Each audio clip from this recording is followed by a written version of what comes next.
ಅಲ್ಲ ಸರ್, ಯಾವುದೇ ಒಂದು ಬಜೆಟನ್ನು ಮಂಡಿಸಬೇಕಾದ್ರೆ ಒಂದು ಸರ್ಕಾರಕ್ಕೆ ಒಂದು ದೂರದೃಷ್ಟಿ ಅಂತ ಇರಬೇಕಾಗತ್ತೆ. ಮುಂದಿನ ಎಷ್ಟು ವರ್ಷಗಳಲ್ಲಿ ಕರ್ನಾಟಕನ ನಾವು ಈ ಥರ ಮಾಡ್ತೀವಿ ಅಥವಾ ಈ ಥರ ಡೆವಲಪ್ ಮಾಡ್ತೀವಿ, ನಮ್ಮ ಉದ್ದೇಶ ಇದಿದೆ ಕರ್ನಾಟಕದ ವಿಚಾರವಾಗಿ ಅನ್ನೋದಿರುತ್ತೆ. ಇಲ್ಲಿ ನನಗೇನಂತ ಅನ್ನಿಸ್ತು ಅಂದರೆ sir, one I studied the budget ಕಂಪ್ಲೀಟಾಗಿ ಕೇಳಿ ಅದನ್ನು ಸ್ಟಡಿ ಮಾಡಿದಾಗ there is no proper blue print anywhere sir. ಈಗ ಫಾರ್ ಎಕ್ಸಾಂಪಲ್ ನೋಡಿ, ವೈದ್ಯಕೀಯಕ್ಕೆ ಇಷ್ಟು ಮತ್ತು ಶಿಕ್ಷಣಕ್ಕೆ ಇಷ್ಟು ಅಂತ ಇಟ್ಟರು. ಆ ಶಿಕ್ಷಣಕ್ಕೆ ಇಷ್ಟು ಅಂತ ಇಟ್ಟಿರೋದ್ರಲ್ಲಿ ಸರ್ಕಾರಿ ಶಾಲೆಗಳನ್ನ ಅಭಿವೃದ್ಧಿ ಮಾಡ್ತಾರೋ, ಏನು ಮಾಡ್ತಾರೆ, ಮಾಡ್ತಾರೆ ಅಂದರೆ ಎಲ್ಲೂ ನನಗೆ ಕ್ಲಾರಿಟಿ ಇಲ್ಲ ಅಂತ ಅನ್ನಿಸ್ತು ಸರ್. ಈಗ ಅಮೌಂಟ್ ಏನು ಡಿವೈಡ್ ಮಾಡಿದ್ದಾರೆ, ಕೆಲವೊಂದೆಲ್ಲ ಹಾಕಿದ್ದಾರೆ ಇಲ್ಲಿ, ಇಡೀ ರಾಜ್ಯದಲ್ಲಿರೋದು ಕೆರೆ, ದೇವಸ್ಥಾನ, ಅದು ಇದು ಫಸ್ಟ್ ಟೈಮ್ ಹಾಕಿರೋದು. ಆರಾಮಾಗಿ ರತನ್ ಅವರೇ ಫಸ್ಟ್ ಟೈಮ್ ಹಾಕಿದ್ದಾರೆ. ಸೊ ಅದನ್ನೆಲ್ಲನೂ ಅದೆಲ್ಲ ಮೆನ್ಷನ್ ಮಾಡಿದ್ದಾರೆ. ಬಟ್ ಇದನ್ನು ಮಾಡಬೇಕು, ಇದಕ್ಕೆ ಒತ್ತಾಯ ಇದೆ, ಇದನ್ನು ಬೇಡಿಕೆ ಇದೆ, ಈ ಥರ ಅಭಿವೃದ್ಧಿ ಮಾಡಬೇಕು, ಈ ಥರದ್ದೆಲ್ಲ ಹಾಕಿದ್ದಾರೆ.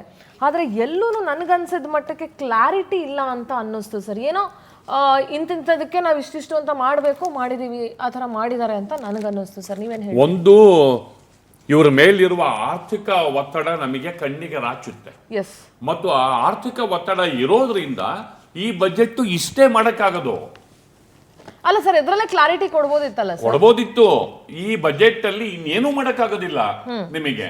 ಈಗ ನೀವು 63,000 ಕೋಟಿ ಒಂದು ಯೋಜನೆ ಕೊಟ್ಕೊಂಡು 87,000 88,000 ನೀವು ಸಬ್ಸಿಡಿ ಕೊಟ್ಕೊಂಡು 1.32 ಲಕ್ಷ ಕೋಟಿ ಸಾಲ ಮಾಡ್ಕೊಂಡು ನೀವು ನಮ್ಮ ಬಿಜೆಪಿಯ ಸ್ನೇಹಿತರು ಹೇಳಿದ ಹಾಗೆ ಕ್ಯಾಪಿಟಲ್ ಎಕ್ಸ್ಪೆಂಡಿಚರ್ಗೆ ಪ್ರಾವಿಷನ್ ಮಾಡ್ಕೊಳ್ದಲ್ಲೇ ಒಂದು ಬಜೆಟ್ ಅನ್ನ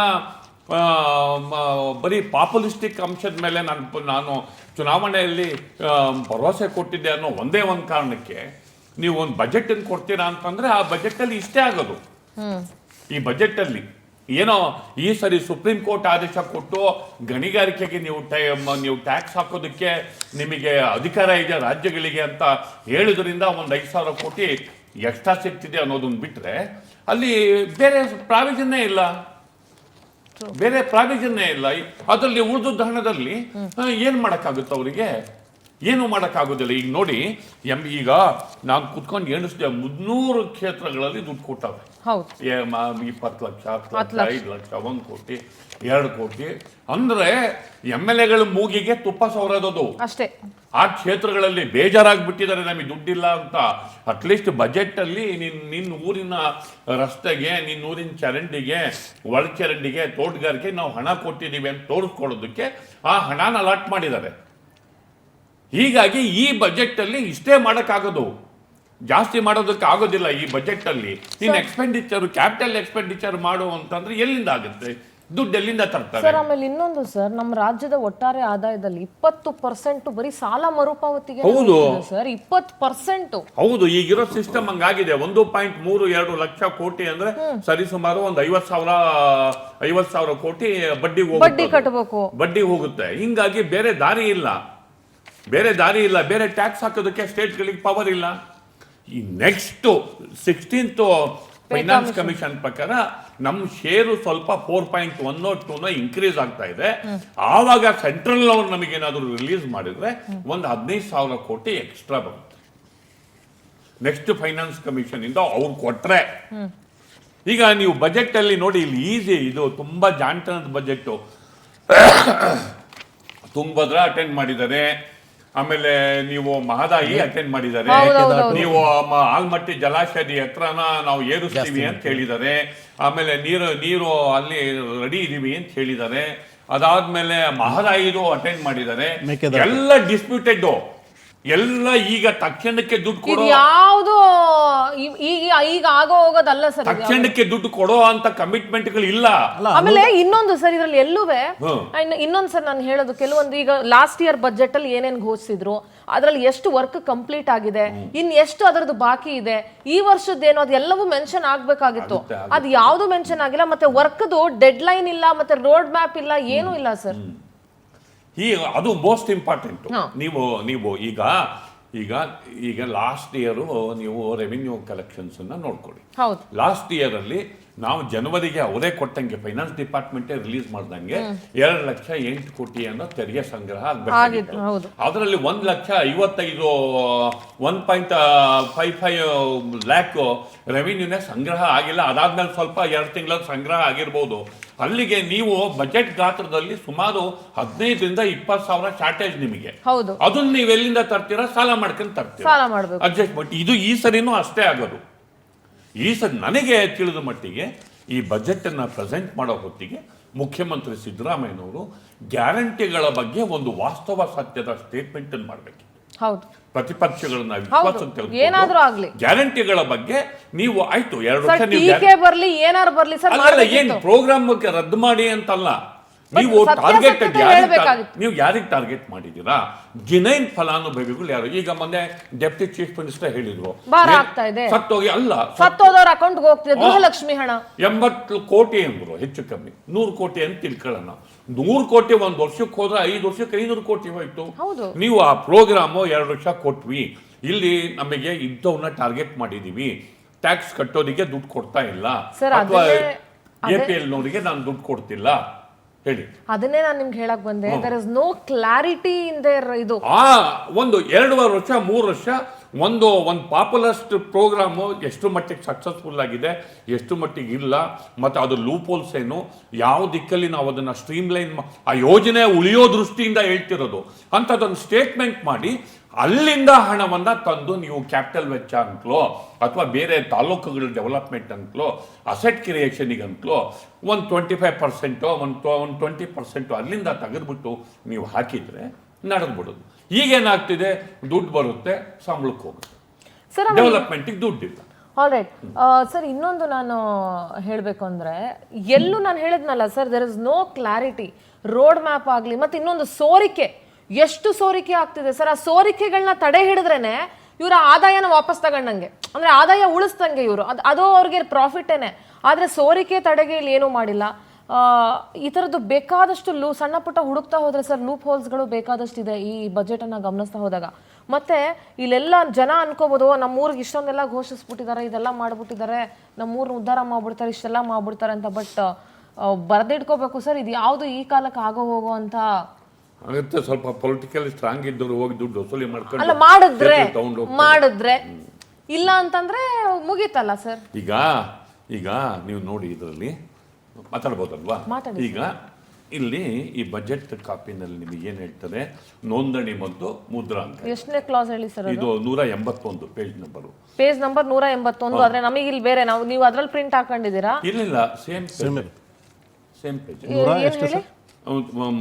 ನೋಂದಣಿ ಮತ್ತು ಮುದ್ರಾಂಕ ಇಲ್ಲ, ನಮಗೆ 181ರಲ್ಲಿ ಏನಿದೆ ಗೊತ್ತಾ? ಮಹಾತ್ಮ ಗಾಂಧೀಜಿಯವರ ಸರ್ವೋದಯ ಇದು ಅಂತ ಇದೆ. 181 ಅಲ್ಲ ಅದು ಪೇಜ್ ನಂಬರ್, ನೀವು ಇದ್ರ ನಂಬರ್ ಹೇಳಬೇಕು. Point number 514. ಹೇಳಿ ಸರ್, ನೀವು ಹೇಳಿ. ಈಗ ನೋಂದಣಿ ಇದರಲ್ಲಿ ಈಗ ಕಳೆದ ವರ್ಷ 22,629 ಕೋಟಿ ಸ್ವೀಕೃತ ಆಗಿದೆ ನೋಂದಣಿ ಮತ್ತು ಮುದ್ರಾಂಕ ಇಲಾಖೆಯಲ್ಲಿ. ಈ ಸರಿ ಟಾರ್ಗೆಟ್ ಕೊಟ್ಟಿರೋದು 29,000.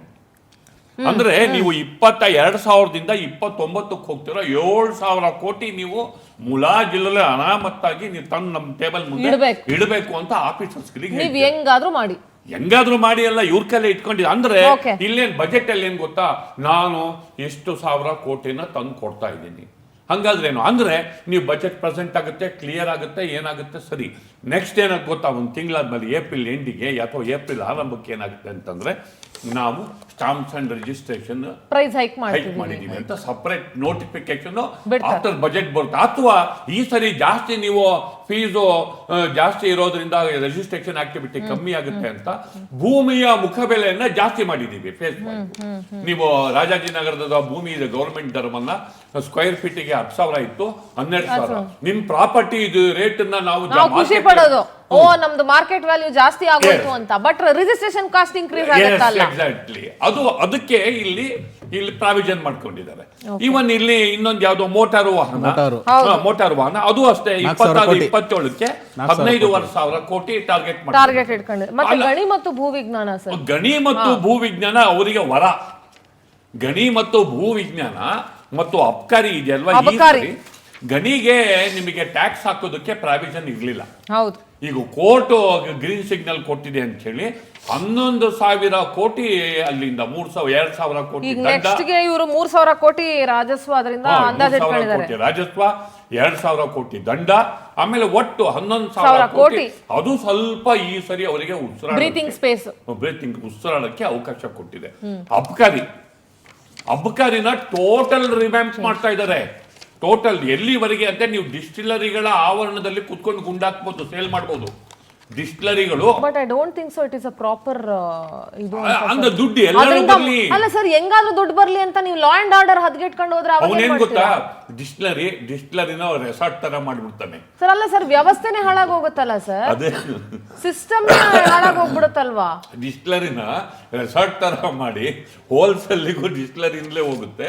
ಮೇಲ್ಗಡೆ 4 ಚೇರ್ ಹಾಕ್ಬಿಟ್ಟು ಒಂದು ಛತ್ರಿ ಹಾಕ್ಬಿಟ್ಟು ನೀವು ಕುತ್ಕೊಳ್ಳಿ, ನೀವು ಡಿಸ್ಟಿಲರಿನಲ್ಲಿ ಇಷ್ಟು ಅಂತ ಹೇಳಿ ಕುತ್ಕೊಂಡು ಅಲ್ಲಿ ವ್ಯಾಪಾರ ಮಾಡೋದಕ್ಕೆ ಅವಕಾಶ ಮಾಡಿಕೊಟ್ಬಿಡ್ತಾರೆ. ಅಂದ್ರೆ 36,000 ಕೋಟಿ ಇದ್ದದ್ದು 45,000 ಕೋಟಿ ಟಾರ್ಗೆಟ್ ಮಾಡ್ತಾರೆ. ಆಲ್ಮೋಸ್ಟ್ 10%.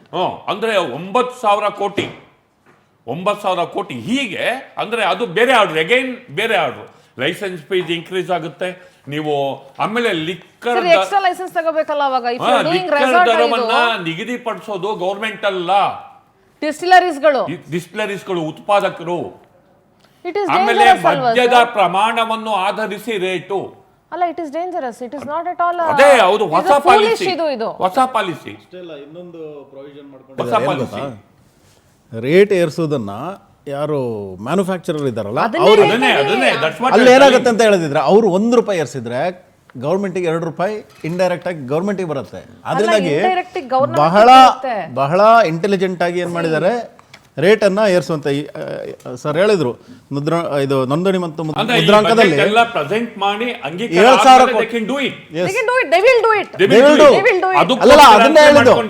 ಅದು ಏನದು ಫಾರ್ ದೆಮ್, ಏನ್ ಹೇಳ್ತಾರೆ, ಒಂಥರ ವರ. ಅದು ಏನಂತ ಡಿಸ್ಗೈಸ್ ವರ ಅಂತ. ಏನಂದ್ರೆ ನೋಂದಣಿ ಮತ್ತು ಮುದ್ರಾಂಕದಲ್ಲಿ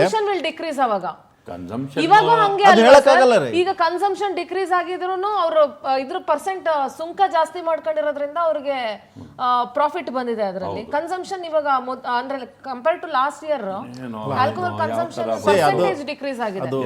ಒಂದು ಫೇಸ್ ಅಲ್ಲಿ ಆಗಿರಬಹುದು, but you cannot say that decrease ಆಗುತ್ತೆ ಅಂತ ಹೇಳಕ್ ಆಗಲ್ಲ. But that is not a good move ಅಂತ ಹೇಳ್ಬೋದು. ಈಗ ನಾವು ಅದ್ ಮಾತಾಡಿದಾಯ್ತು. ಇನ್ನ ಬಿಜೆಪಿಗೆ ಏನ್ ಮೊರಾಲಿಟಿ ಇದೆ ಅದು ಕೂಡ ಪ್ರಶ್ನೆ ಆಗ್ಬೇಕಾಗುತ್ತೆ. ನೀವು ಅಲ್ವಾ? ನಮ್ದು 2.5 ವರ್ಷ ಆಯ್ತು ಸರ್ ನಮ್ಮನ್ನ ಆಪೋಸಿಷನ್ ಅಲ್ಲಿ.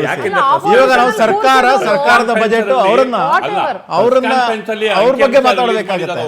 ಸಿಎಂ ಪ್ರೆಸ್ ಕಾನ್ಫರೆನ್ಸ್ ಅಲ್ಲಿ ನಾವು ನಮ್ಮ ಸಾಲದ ಬಗ್ಗೆ ನೀವು ಮಾತಾಡ್ತೀರಲ್ಲ, 218 ಲಕ್ಷ ಕೋಟಿ ಸಾಲನ ನೀವು ಇಟ್ಕೊಂಡಿದ್ದೀರಾ, ನಿಮ್ ಸಾಲದ ಬಗ್ಗೆ ಹೇಳಿದ್ದಾರೆ.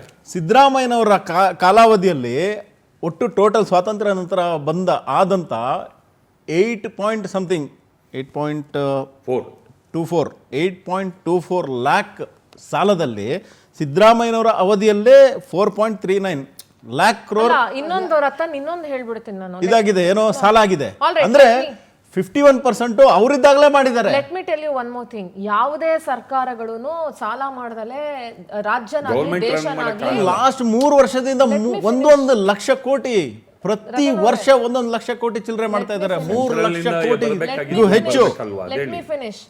ನಿಮ್ಮ ಒಂದು ನಾನು ಒಪ್ಕೊಳ್ತೀನಿ, ನಾನು ಏನ್ ನಮ್ಮ ರಾಜ್ಯನ ಸಾಲದಲ್ಲಿ ಇಡಬೇಕು ಅಂತ ಬೀಯಿಂಗ್ ಕರ್ನಾಟಕದೊಳಗಾಗಿ ನಾನಂತೂ ಇಷ್ಟಪಡಲ್ಲ. ನಮ್ಮ ರಾಜ್ಯದ ಸಾಲ ಅಂದ್ರೆ ನಮ್ಮ ತಲೆ ಮೇಲೆ ಸಾಲ ಇದ್ದಂಗೆನೆ ಅದು. ನಾನಂತೂ ಅದನ್ನ ಇಷ್ಟಪಡಲ್ಲ. ಅಟ್ ದ ಸೇಮ್ ಟೈಮ್ ಯಾವ ರಾಜ್ಯ ಆಗ್ಲಿ ಅಥವಾ ಕೇಂದ್ರ ಸರ್ಕಾರ ಆಗ್ಲಿ ಸಾಲ ಮಾಡದೆ ಆಡಳಿತ ನಡೆಸಕ್ ಆಗಲ್ಲ. ಅದಕ್ಕೂ ಹೆಚ್ಚಾಗಿ ಕೇಂದ್ರದ ಧೋರಣೆ ಇದೆಯಲ್ಲ ಕರ್ನಾಟಕದ ಮೇಲೆ, ನಮ್ಮ ಸಾಲ ಹೆಚ್ಚಾಗೋದ್ರಲ್ಲಿ ಕೇಂದ್ರದ ಕೊಡುಗೆ ಎಷ್ಟು ಪಾಲೇನಿದೆ ಅದನ್ನ ಎಕ್ಸೆಪ್ಟ್ ಮಾಡಕ್ಕೆ ಆಗಲ್ಲ. ಅದನ್ನ ಒಪ್ಕೊಳ್ಳೇಬೇಕು. ನೀವು ಬಿಜೆಪಿ ಅವರು ನೀವು ನಮಗೆ ಕೊಡ್ಬೇಕಾಗಿದ್ದು ಅಮೌಂಟ್ ಅಲ್ಲಿ, ಟ್ಯಾಕ್ಸ್ ಅಮೌಂಟ್ ಅಲ್ಲಿ ಎಷ್ಟು ಕೊಟ್ಟಿದ್ದೀರಾ ನೀವು ಕೇಂದ್ರದಿಂದ, ಅದನ್ನ ಫಸ್ಟ್ ನೀವು ಇದನ್ನ ಮಾಡ್ಕೊಂಡು ಅರ್ಥ ಮಾಡ್ಕೊಂಡ್ರೆ ನಮ್ಮ ಸಾಲ ಯಾಕೆ ಹಿಂಗ್ ಉಳಿದಿದೆ, ಏನಾಗ್ತಾ ಇದೆ ಅಂತೇಳಿ ನೀವು ಅದನ್ನ ವಿಶ್ಲೇಷಣೆ ಮಾಡ್ಬೋದು. ಇಂದಿನ ಸಿದ್ದರಾಮಯ್ಯನವರು, ಕೃಷ್ಣ ಬೈರೇಗೌಡರು ಹೋಗಿ ಅಲ್ಲಿ ಕೂತ್ಕೊಂತಾರೆ, ಮಾತಾಡ್ತಾರೆ.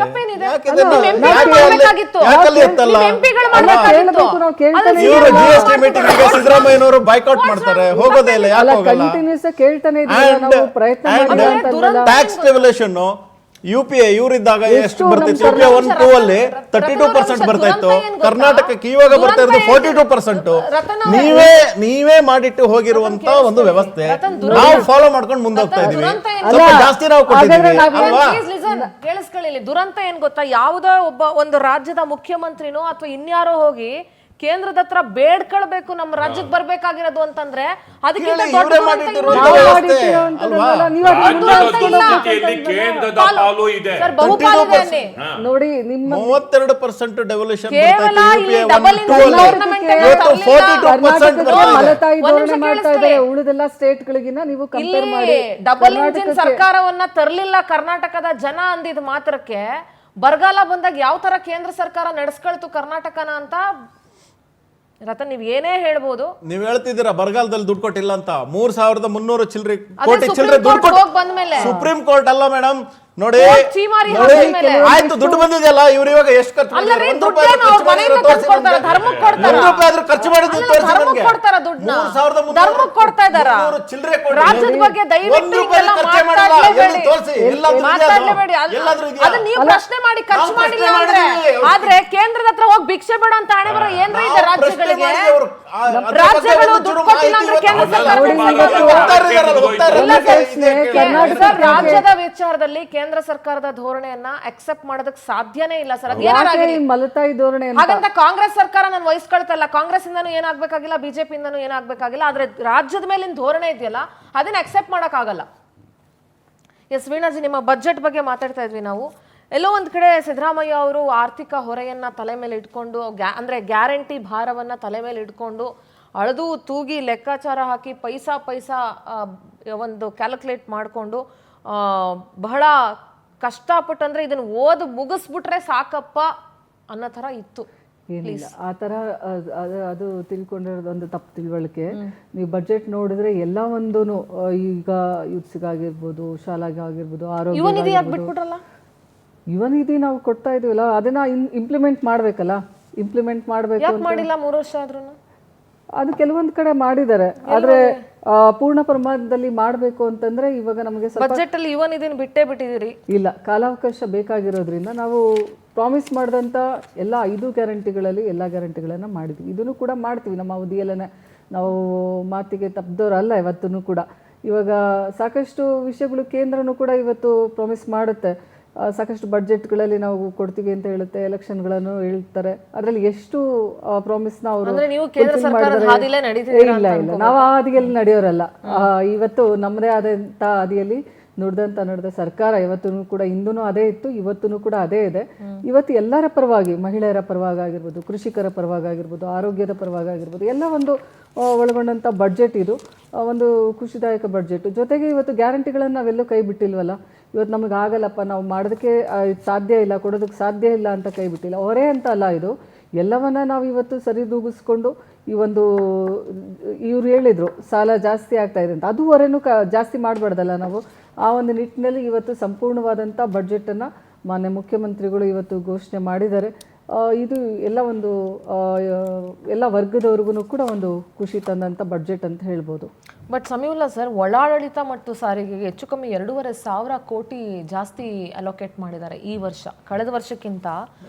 ಬಜೆಟ್ ಗಾತ್ರನೂ ಅಷ್ಟೇ ಜಾಸ್ತಿ ಅಲ್ಲ, ಬಜೆಟ್ ಜಾಸ್ತಿ ಮಾಡಬೇಕಾಗಿತ್ತು.